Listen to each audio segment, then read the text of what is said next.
एक प्याली चाय की कीमत तुम क्या जानो रमेश बाबू। नमस्कार, मैं संदीप मेहता हाजिर हूँ अपना नया एपिसोड लेकर। मेरे चारों तरफ देखिए हरियाली हरियाली, चाय के बाग। और ये सीज़न है, इस वक्त चाय की शुरुआत होती है।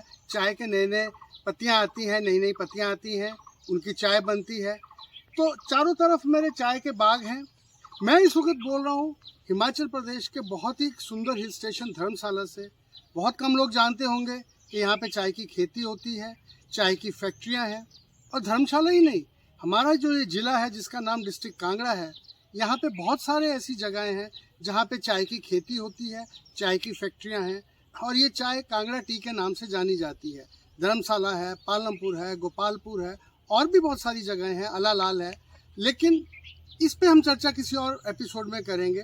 आज मैं आया हूँ आपके सामने चाय पे कुछ बातें करने। बहुत मन था चाय पे कुछ बातें की जाए, तो मैंने कहा क्यों ना चाय के बागों के बीच में जाया जाए। चारों तरफ हरियाली, चारों तरफ चाय के बाग, जहाँ तक मेरी नज़र जा रही है चाय के बाग ही बाग, चाय के पौधे। तो लीजिए बात करते हैं जहाँ से मैंने शुरुआत की थी। एक प्याली की कीमत तुम क्या जानो रमेश बाबू। कि चाय सच में इतनी महंगी हो सकती है कि ऐसा डायलॉग बन जाए? हाँ, हो सकती है। अगर मैं आपसे कहूँ कि एक प्याली चाय में पूरा बम्बई बिक गया था, बॉम्बे जिसके आजकल मुंबई कहते हैं, वो बिक गया था, तो आप मानेंगे? चौंक गए ना आप? मैं भी चौंक गया था। कैसे बिक गया था, क्यों एक प्याली चाय में बिक गया था? थोड़ी कहानी सुनाता हूँ आपको, थोड़ा इसके इतिहास में ले जाता हूँ। बॉम्बे यानी कि मुंबई पे बहुत लोगों ने राज किया। हिंदू राजाओं ने किया, मुस्लिम राजा ने किया, और उसके बाद पुर्तगालियों ने इसको हथिया लिया।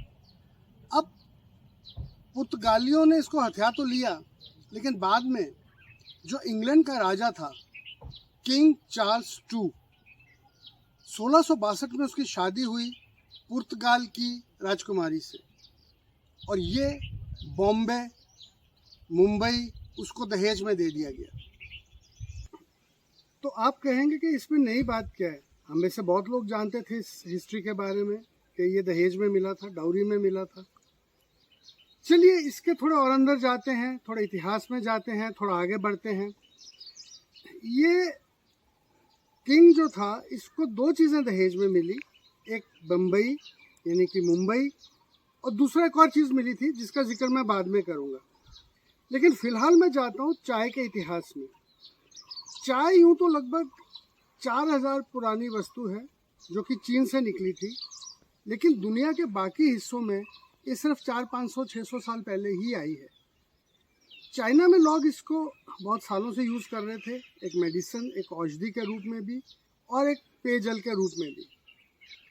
जो डच व्यापारी थे वो 1500-1600 के आसपास वहाँ से चाय लाए। यूरोप के अलग अलग देशों में उन्होंने चाय दी, लेकिन उसमें इंग्लैंड शामिल नहीं था। उसमें एक देश था पुर्तगाल। हालांकि इंग्लैंड का भी एक व्यापारी वहाँ गया था, चाय लाया था, लेकिन वो सिर्फ उसकी परिवार तक या एक आधे रिश्तेदार तक ही सीमित थी। इंग्लैंड में किसी को चाय के बारे में नहीं पता था, और रॉयल फैमिली में भी अभी तक चाय का आगमन नहीं हुआ था। तो जब ये 1662 में शादी होती है, उससे पहले जो राजकुमारी है उसकी सगाई होती है इंग्लैंड के राजा से, तो वो इंग्लैंड जाती है। अभी शादी नहीं हुई है, नोट करिएगा, सिर्फ सगाई हुई है। और जब वो वहाँ जाती है तो वहाँ जाके चाय की डिमांड करती है, क्योंकि पुर्तगाल में तो चाय थी, लेकिन चाय उसको नहीं मिलती है क्योंकि वहाँ कोई जानता नहीं था चाय क्या है। तो जब उसकी शादी होती है, अब मैं आऊँगा कि दूसरी चीज़ दहेज में क्या मिली। एक चेस्ट यानी कि एक अलमारी जो कि चाय के पैकेटों से भरी हुई थी। तो दो चीज़ें राजा को दहेज में मिलती हैं, एक चाय की अलमारी और एक मुंबई। अब उसके बाद ये होता है कि वो महारानी जो है वो चाय का प्रचलन वहाँ करती है, चाय पीती है, पिलाती है। लेकिन इसका बम्बई की खरीदो फरोख्त से क्या लेना देना? तो थोड़ा और आगे बढ़ते हैं। राजा ने दहेज में ले तो लिया मुंबई को, लेकिन बाद में राजा ने इसको, मुंबई को, लीज पे दे दिया ईस्ट इंडिया कंपनी को। हम सब जानते हैं ईस्ट इंडिया कंपनी के बारे में। ईस्ट इंडिया कंपनी को लीज पे दे दिया और उस लीज की टर्म्स क्या थी? सिर्फ 10 पाउंड पर ईयर, एक साल के सिर्फ 10 पाउंड। अब आप कहेंगे चलो ठीक है, 10 पाउंड तो 10 पाउंड, सस्ता ज़माना था, इसका चाय से क्या लेना देना। तो नोट करिए, उस ज़माने में चाय की कीमत लगभग 21 या 22 पाउंड थी 1 किलो की। तो 10 पाउंड में आधा किलो से भी कम, लगभग 450 ग्राम चाय आती थी। अब एक प्याली चाय ना सही, एक पैकेट चाय सही, क्योंकि एक पैकेट चाय 450 ग्राम का और मुंबई की एक साल की लीज एक बराबर थी, यानी कि 10 पाउंड। तो हुआ ना, एक पैकेट चाय में मुंबई मिल गया। तो इतना ही था। बाकी आपको ये बताना चाहेंगे कि चाय कैसे दुनिया के बाकी हिस्सों में आई। तो चाय इस राजकुमारी के ज़रिए इंग्लैंड पहुंची, लोगों को चस्का पड़ा, लेकिन उस पर राजा ने इतने ज़्यादा टैक्स लगा दिए कि सिर्फ इलीट क्लास, प्रबुद्ध क्लास जो थी, अमीर लोग थे, वो ही चाय पी पाते थे। लेकिन चाय का नशा सिर चढ़कर बोलता है। जिसको भी चाय मिली वो चाय का दीवाना होता गया, लेकिन अफोर्ड नहीं कर सकता था। तो लोगों ने और तरीके निकाले, चाय स्मगल करने लगे चाइना से। लेकिन स्मगलिंग के बदले भी कुछ देना होता है। तो जी हाँ, अफीम यानी कि ओपियम यहाँ से वहाँ स्मगल की जाती थी और वहाँ से चाय यहाँ स्मगल की जाती थी। इस तरह धीरे धीरे चाय का प्रचलन बढ़ा।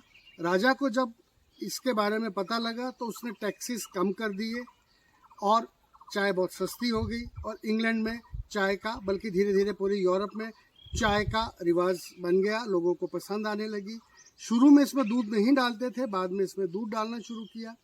तो आज सिर्फ इतना ही। उसके बाद हिंदुस्तान में चाय कब आई, कैसे आई, कौन लाया, कहाँ कहाँ आई और कांगड़ा टी की क्या कहानी है, ये हम किसी और एपिसोड में कवर करेंगे।